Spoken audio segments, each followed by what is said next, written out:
Ils servent leur pays, c'est à leur tour de recevoir. Dans une base de l'armée américaine près de Washington, des soldats viennent chercher des jouets gratuits pour leurs enfants lors d'une distribution organisée pour Noël.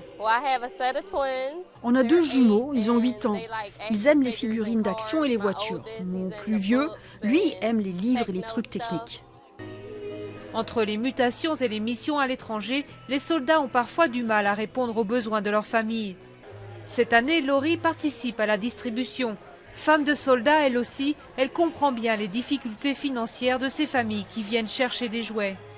On vient de Fort Bliss au Texas. On n'a pas réussi à vendre notre maison là-bas.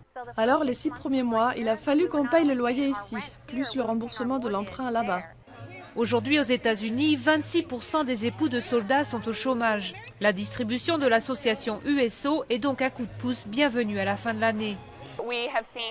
Les besoins sont en hausse. La crise économique frappe les familles de militaires tout comme le reste de la population. Beaucoup de familles ne vivent que sur un salaire. Donc c'est formidable d'avoir ce genre de programme qui permet de faire passer de bonnes fêtes aux enfants de soldats.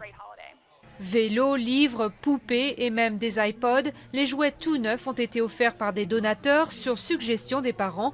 Le sergent Manning a choisi 2 vélos. Cette année, Noël devrait être très particulier, aussi bien pour lui que pour ses enfants. L'an dernier, je n'avais pas assez d'argent pour rentrer à la maison. L'année d'avant, j'étais en Corée et avant, j'étais en Irak. Alors ce sera la première fois en l'espace de plusieurs années que je suis chez moi. Passer les fêtes ensemble à la maison, c'est peut-être le plus beau des cadeaux dans une famille de militaires. Grâce à l'opération, cette année, 1600 enfants vont passer un Noël digne de ce nom.